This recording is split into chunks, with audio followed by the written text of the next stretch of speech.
Et comme ça remonte à très longtemps, on n'a pas forcément les informations. Mais vous voyez, ce genre de cas montre que ça existe, le troisième sexe. Vous voyez la dimension, il est naturel que madame soit comme ça et que monsieur soit comme ça. Et bien, tout d'un coup, on se pose la question. Hein, c'est pour ça que c'est déterminant. On vient toujours de prendre. Ça représente quand même très peu d'individus, ou ils vivaient peut-être en... Voilà, c'est des groupes d'Indiens. Oui. Ce qui est intéressant, c'est la manière dont la société les perçoit. Oui. Et bien, ils sont perçus comme des chamans, des gens qui sont très importants. Alors en général, ils savent qu'ils sont berdages parce qu'ils ont des rêves. Vous voyez, ils sont influencés par l'au-delà, si je puis dire, hein, qui leur indiquent qu'ils sont des berdages. Et il y a l'appui des croyances. Oui. J'avais cru entendre dire qu'en Polynésie, encore aujourd'hui, dans certaines familles nombreuses, un homme était choisi pour être élevé comme une femme, comme une fille d'abord et comme une femme, et vivait et apprenait les tâches féminines. Alors, en Polynésie, dans les petits îlots, tout ça, mais encore aujourd'hui, j'avais cru comprendre qu'il y avait... Alors en Polynésie, j'avoue que je ne connais pas cet exemple. Tout à l'heure, je vais vous parler des Inuits. Et ce que vous dites, ça correspond plutôt aux Inuits. À part qu'on ne va pas choisir les gens, c'est là encore la manifestation des ancêtres qui va désigner. Non, là apparemment c'est plutôt choisi dans Polynésie, je ne connaissais pas. Pour aider aussi dans les... Mais les berdaches ici, c'est ce qui a déclenché...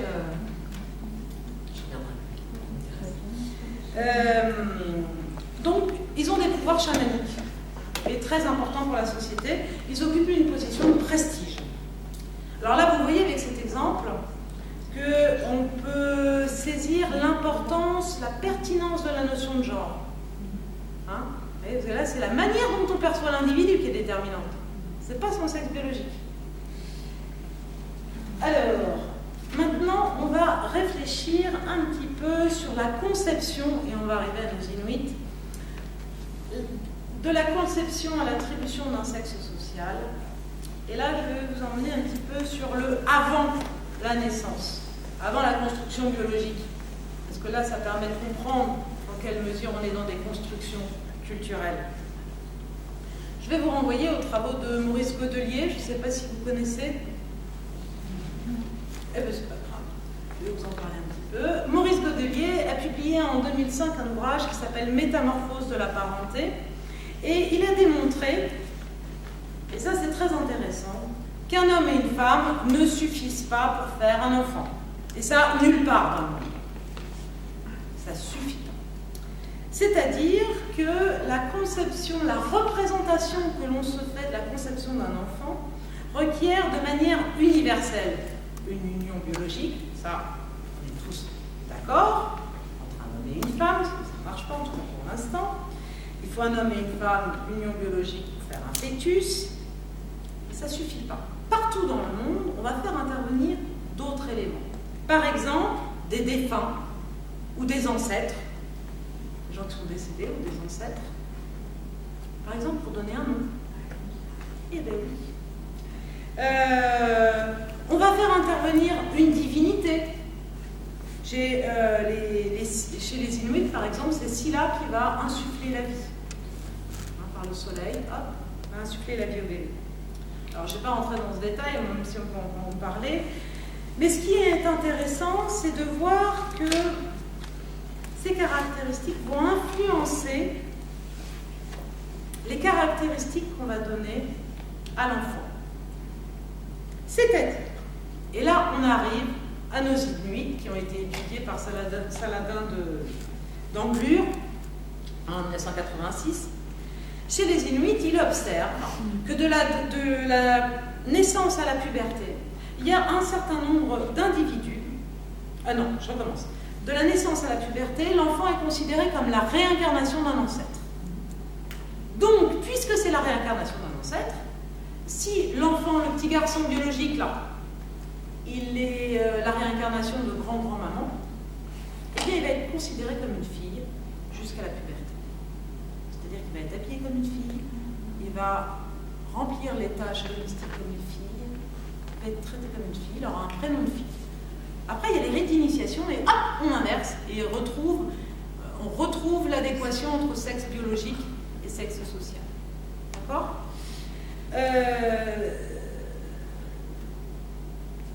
Voilà.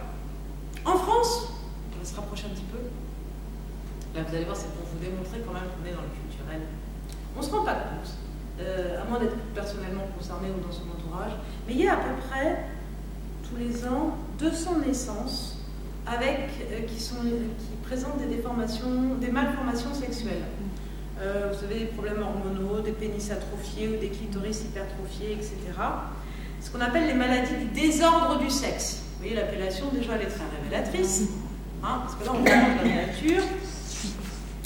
Et les parents, ils doivent choisir. Alors, c'est en accord avec les médecins, hein, d'accord ? Mais ils font le choix d'un, ce qu'on appelle, vous allez voir, c'est très élégant, un sexe d'élevage. C'est charmantissime. Et donc, on va choisir si on va éduquer l'enfant comme un garçon, comme une fille. Vous vous rendez compte à quel point c'est culturel ? Là, on en ça permet de corriger les erreurs de la nature. Donc, on voit bien que la culture, elle façonne l'appartenance à un genre. Hein, c'est vraiment elle qui détermine. Et le genre, il peut être distinct. Dans certains cas, on est d'accord, on est dans des exceptions, mais c'est comme ça qu'on comprend ce qui se passe. C'est le genre, il peut être, dans certains cas, distinct du sexe des individus. Alors, comment ça marche ? Je pense que vous comprenez. C'est par l'éducation, par la transmission de l'éducation, que on va pouvoir construire ces notions de genre. Alors, je vais vous présenter les travaux des culturalistes. Peut-être qu'il y a des noms qui vont vous dire quelque chose, parce que quand on parle de la journée de la femme, ou quand on lit des documents sur le genre, il y a des noms de chercheurs partout, donc peut-être ça va vous être familier. Là, je vais vous emmener en Océanie, pour le coup, avec les travaux de Margaret Mead. Ce qui va être intéressant, c'est de voir comment ils ont démontré qu'on est dans une construction culturelle, mais de manière plus générale. Et puis, surtout, que les attributs, et c'est ça qui chamboule les représentations, les attributs liés au genre varient d'une société à l'autre. Alors, ce courant culturaliste, je ne sais pas si vous en avez déjà entendu parler, qu'on appelle aussi culture et personnalité. C'est un courant qui a émergé aux alentours des années 30 aux États-Unis, qui était principalement mise en œuvre par des psychologues et des anthropologues. Vous voyez, là, la frontière, elle est assez floue entre les deux. Peut-être vous avez entendu parler de Ruth Benedict, peut-être, de Gardiner, d'Abraham Lincoln. Ah, voilà. Vous voyez, ces petits noms, des fois, on les trouve dans les articles. Donc, ils sont influencés par les... Ils considèrent, si vous voulez, que les individus sont façonnés par la culture. C'est-à-dire que vous arrivez dans une société, et c'est la culture qui va vous façonner à son image. Il y a cette idée de la contrainte sociale. Bon, là, comme on est avec des anthropologues ou des psychologues, on parle de culture. Il y a cette même idée de contrainte où on va vous imposer un modèle qu'on appelle d'ailleurs pattern. Peut-être ça vous dit quelque chose, pour ceux qui sont un petit peu anglophones. On va imposer un modèle à l'individu. Et c'est ce qu'ils vont mettre au jour. Donc, vous avez Ralph Linton et Abraham Gardiner dans les années 30 qui vont utiliser la psychologie pour étudier les cultures et vont essayer de dégager ce qu'ils ont appelé les personnalités de base. Alors, qu'est-ce que c'est la personnalité de base ? Il y en a toujours plusieurs dans les sociétés, mais c'est un ensemble de traits de caractère qui va être propre à tous les membres d'une société. Une fois qu'on a compris la personnalité de base, on a compris la culture. Ça va être une manière de lire la culture, de l'interpréter. Et évidemment, la personnalité de base, elle va être transmise par des institutions. Les institutions primaires, c'est-à-dire la famille. On est dans une famille, c'est la première éducation du sport. L'école. Et puis après, il y a ce qu'on va appeler l'éducation secondaire, avec les pères, vous savez, les amis, le travail, la religion aussi.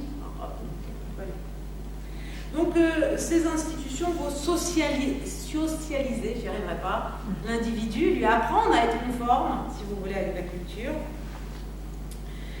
Et les travaux qui nous intéressent ce soir, ce sont ceux de Margaret Mead, peut-être que ce nom vous est familier. Alors, elle n'est pas toujours bien vue parce qu'elle était très féministe et on l'a un peu accusée d'avoir, on va dire, ses résultats pour pouvoir aider à l'égalité homme-femme. Mais on ne va pas rentrer dans ces détails politiques, polémiques, ce n'est pas l'objet. En revanche, c'est vrai que ces travaux ont été déterminants. C'est ce qui a préparé, si vous voulez, les études sur le genre dans les années 60. Donc elle est née en 1901 et décédée en 78. Et elle s'est intéressée justement à ce qui nous intéresse là, la socialisation de l'individu. C'est-à-dire comment on devient un membre d'une société, d'une culture. Elle a écrit un ouvrage qui est fort célèbre, qui s'appelle « Mœurs et sexualité en Océanie », qui est en fait le résultat de deux de ses ouvrages entre les années 30 et 25 et 30. Et dans ce livre, ça c'est le nom de la traduction française, elle va évoquer les rapports entre les deux sexes et elle va mettre en valeur le caractère construit de ces relations à partir d'une enquête ethnographique, c'est-à-dire qu'elle est allée vivre avec différentes populations, des enquêtes ethnographiques qui se situent entre les années 1930 et 1935.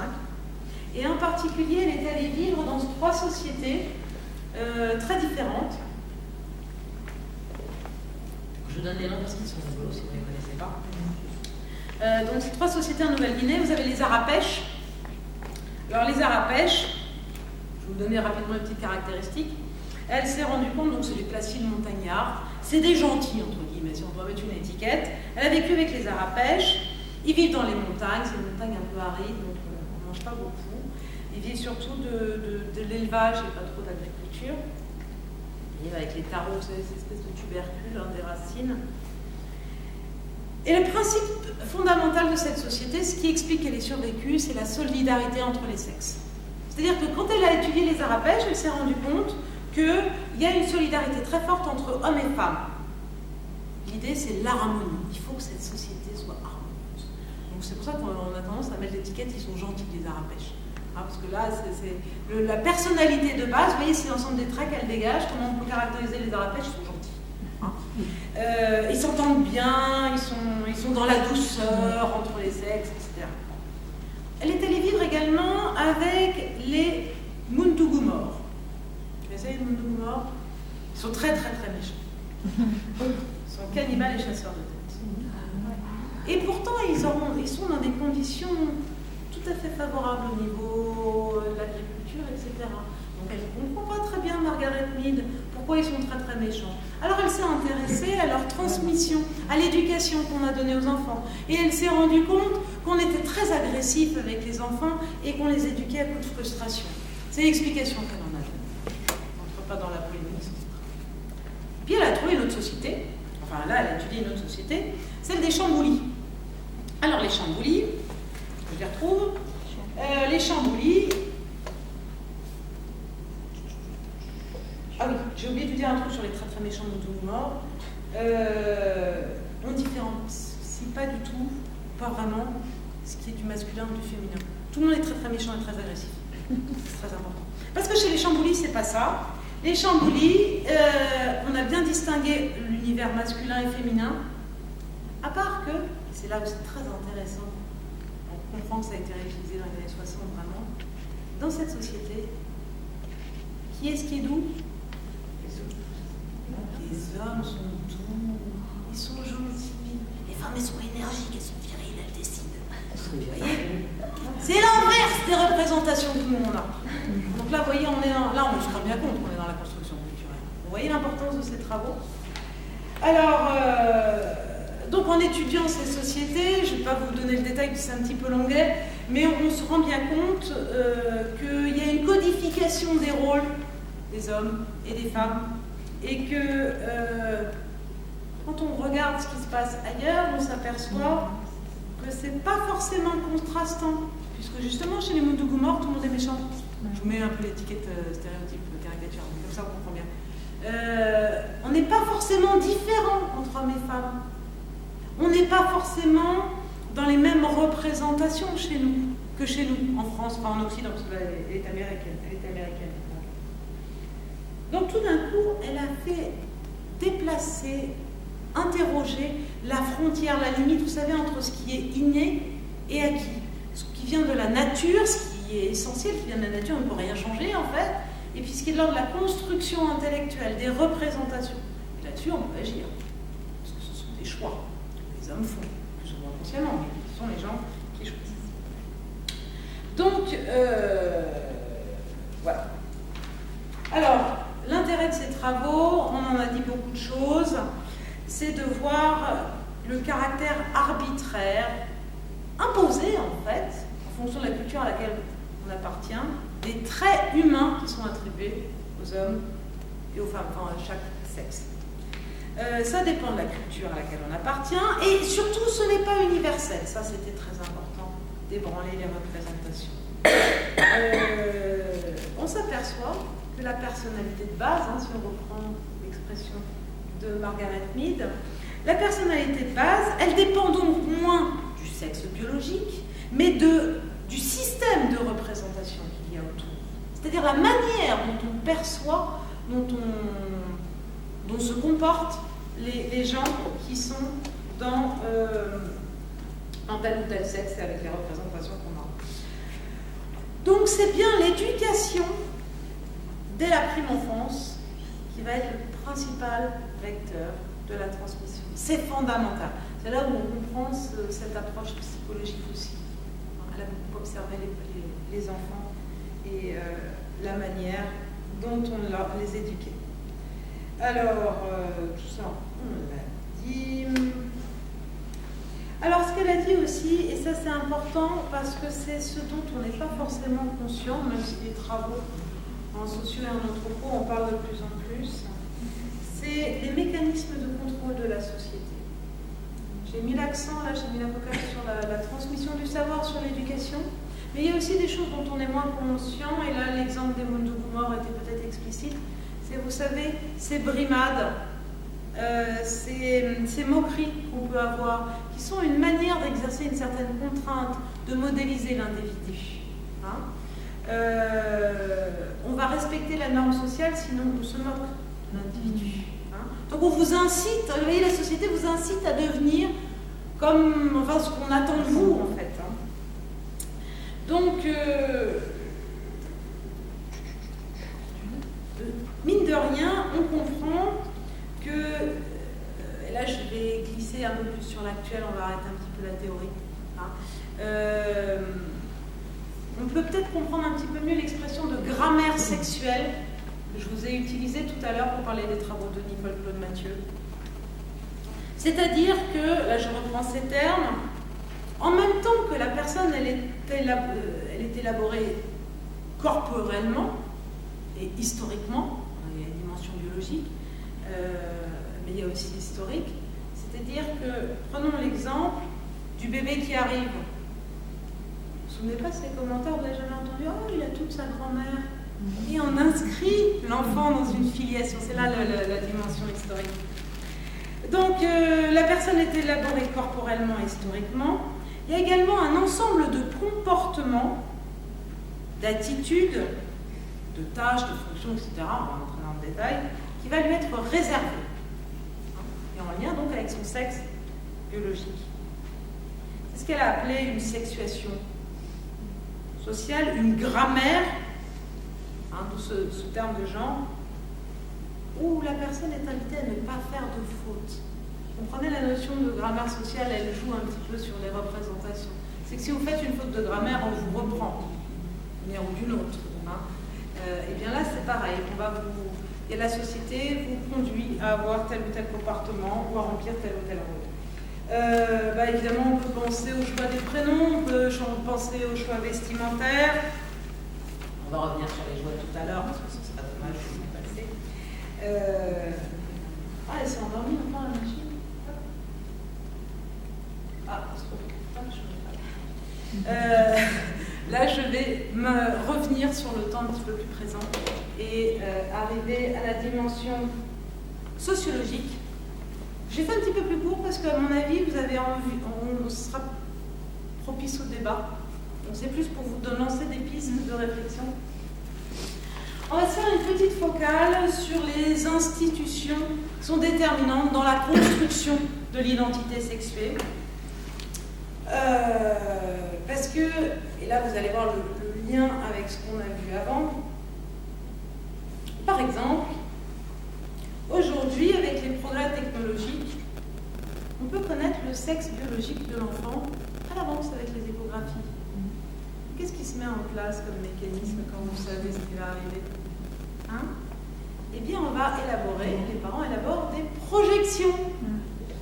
Et oui, on va se faire construire des fantasmes sur ce que l'enfant va devenir en fonction du sexe biologique, hein, qui se prépare. Donc là, évidemment, comment? On va peindre la chambre en bleu ou en rose.